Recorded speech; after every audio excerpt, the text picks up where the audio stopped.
میں کلاس میں پڑھا رہا ہوں کہ accounting is an art of recording. Accounting is an art of recording, classifying, summarizing and interpreting financial results. یہ میں ڈیفینیشن بورڈ پر لکھ رہا ہوں.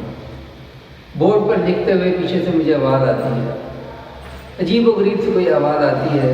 تو اس آواز کو سن کر میں فوراً متوجہ ہوتا ہوں کلاس کی طرف اور پوچھتا ہوں کہ بھئی آپ میں سے کس نے یہ آواز نکالی ہے, ذرا بتا دیں. تو کافی اسٹوڈنٹ بیٹھے ہیں, تقریباً 60 کے قریب اسٹوڈنٹس ہیں. تو کوئی اسٹوڈنٹ بھی نہیں بولتا.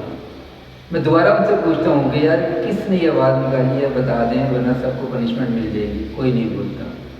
تو اس کے بعد پھر میں اس کلاس سے یہ کہتا ہوں کہ اگر آپ خود نہیں بتا رہے تو میں ٹریس کر لیتا ہوں.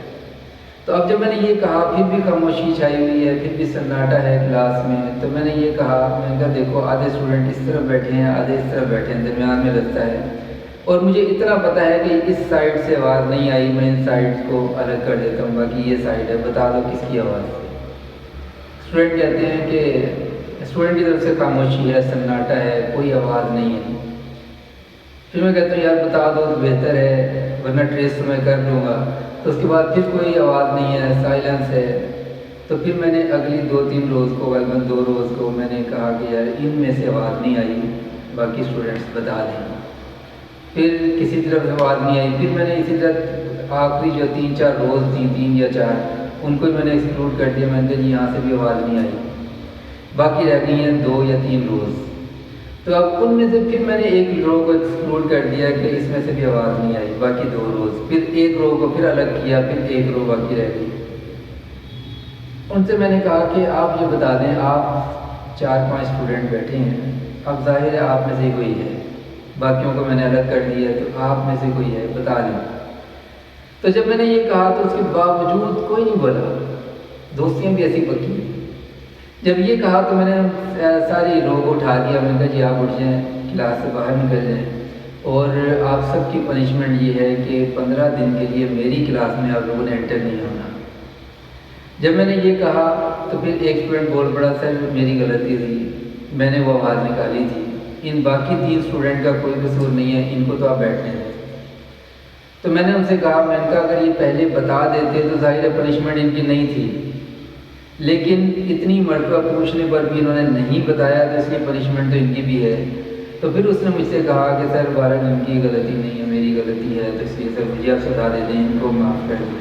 بہرحال پھر میں تھوڑی سی نرمی تو میں کرتا ہی تھا, تو یہ بھی نرمی میں نے کی. میں نے کہا ٹھیک ہے پھر اس طرح آج میں کرتا ہوں کہ جو یہ ایک اسٹوڈنٹ ہے اس کے لیے تو 15 دن کی پنشمنٹ ہے, جو باقی 3 اسٹوڈنٹ ہیں آج کی کلاس تو وہ نہیں جوائن کر سکتے, لیکن نیکسٹ کلاس میں آ کے بیٹھ سکتے ہیں. تو جب یہ بات ہوئی تو وہ اسٹوڈنٹس کلاس سے ظاہر ہے باقی جو اسٹوڈنٹس کو نکال دیا چلے گئے. تو پھر مجھے 1-2 دن کے دوران یہ کچھ اس طرح کی رپورٹیں ملی کہ مختلف ٹیچرز کو یہ اسٹوڈنٹ, یہ پورا گروپ ایسے ہی تنگ کرتا ہے. تو مختلف ٹیچرز کو, اور ٹیچرز بڑے پریشان. تو میں نے پھر یہ کیا کہ میرے ذہن میں ایک تھوڑا سا ایک یعنی کیونکہ مزاج بھی میرا کچھ اسی طرح کا ہے, ہنسی مذاق والا, تو اسی لیے پھر میں نے یہ کیا کہ میں لائبریری میں بیٹھا ہوا تھا. یہ اسٹوڈنٹ نکلے ہوئے لائبریری میں سے, تو لائبریرین جو صاحب ہیں وہ بڑے پریشان چیخ رہے ہیں کہ کون ایسی آوازیں نکال رہا ہے. تو لیکن کوئی بول نہیں رہا. آرام سے پھر وہ اسٹوڈنٹ نکلے ہیں, تو مجھے بہرحال اندازہ ہو گیا کہ کون سے اسٹوڈنٹ ہیں, کون سے شرارتی اسٹوڈنٹ ہیں. تو میں جب باہر آیا میں نے پھر آ کر اسٹوڈنٹ کو دیکھا اور اسٹوڈنٹ کا نام پکارا, شہریار. تو وہ کہنے لگا جی سر. تو میں نے اس سے صرف حال چال پوچھا, میں نے کہا کیا حال ہے, خیریت سے ہو, ٹھیک ہو؟ تو اس نے کہا جی بالکل سر ٹھیک ٹھاک ہو. تو میں بھی مسکرا دیا, اس کو بھی سمجھ آ گئی کہ سر نے کس وجہ سے حال چال پوچھا ہے, تو وہ بھی مسکرا دیا. اس کے بعد وہ چلا گیا. اس کے بعد پھر یونیورسٹی میں آتے جاتے دوبارہ اپنا سامنا ہوا, پھر میں نے اس کا نام لے کر اسے مخاطب کیا, پھر اسے حال چال پوچھا. 15 دن تک وہ کلاس میں انٹر نہیں ہوا, لیکن کلاس کے باہر میری بار بار اسے ملاقاتیں چل رہی.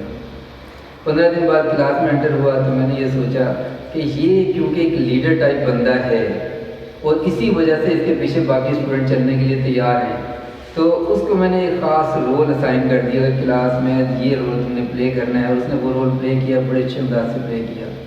تو اس کے بعد مجھے تو کم از کم اس نے تنگ نہیں کیا, اور نہ میری کلاس میں کبھی کوئی ڈسٹربنس کسی اور اسٹوڈنٹ نے بھی کی ہو. لیکن باقی ٹیچرز بیچارے پریشان رہے، تو مجھے پھر ایک دن پتہ چلا کہ اس اسٹوڈنٹ کو ایکسپیل کر دیا گیا ہے یونیورسٹی سے۔ مجھے بڑا دکھ ہوا، میں نے پھر یہ کہا بھی کچھ دوستوں سے، میں نے کہا یار مجھے آپ یہ ٹاسک اسائن کر دیتے کہ میں اس کے ٹھیک کر دیتا، اس کی اصلاح کر دیتا، اور اس کو یونیورسٹی سے نہ آپ کو ایکسپیل کرنا پڑتا، نہ اس کو بیچارے کو نقصان اٹھانا پڑتا، تو بہرحال اس کو یونیورسٹی سے نکال دیا گیا۔ تو آج بھی میں جب یہ واقعہ سوچتا ہوں میرے ذہن میں یہ بات آتی ہے کہ ہر انسان کی اصلاح کے لیے کچھ نہ کچھ اس طرح کے پہلو ہوا کرتے ہیں، لیکن اس میں جو بنیادی شرط ہے ایک اس میں سے یہ ہے کہ ایک انسان خود بھی اپنی اصلاح چاہتا ہو، یا کم از کم اس کو احساس دلا دیا جائے، اور دوسرا یہ کہ اس کو احساس دلانے والا، اس کی اصلاح کی فکر کرنے والا کوئی موجود ہو تو اس کی اصلاح ہو سکتی ہے۔ تو اس میں یہی ایک پیغام ہے، اس کو ذہن میں رکھیے گا۔ تو کوئی بھی پریشانی کے حالات ہوں، کوئی بھی پریشان کن صورتحال ہو، ہاں کسی کی اگر نیت ہی خراب ہو، کسی کا ارادے ہی برے ہوں، تو پھر تو اس کے بارے میں تو میں کچھ نہیں کہہ سکتا، لیکن اگر کسی کی توجہ نہ جا رہی ہو، یا پھر یہ کہ کوئی اپنی اصلاح خود کرنا چاہتا ہو یا کروانا چاہتا ہو، تو اس کی اصلاح کوئی مشکل نہیں ہوتی۔ تو اسی لیے اسی طرح کے کسی اور ایسے جو زندگی کے حوالے سے ہماری یعنی رخ کامیابیوں کی طرف موڑ سکتے ہیں اور ہمیں بہت سی چیزیں سکھا سکتے ہیں، ہماری توجہ دلا سکتے ہیں، اس طرح کے موضوع کے ساتھ انشاءاللہ پھر آپ کے سامنے حاضر ہوں گا۔ تب تک کے لیے اجازت دیجیے، السلام علیکم۔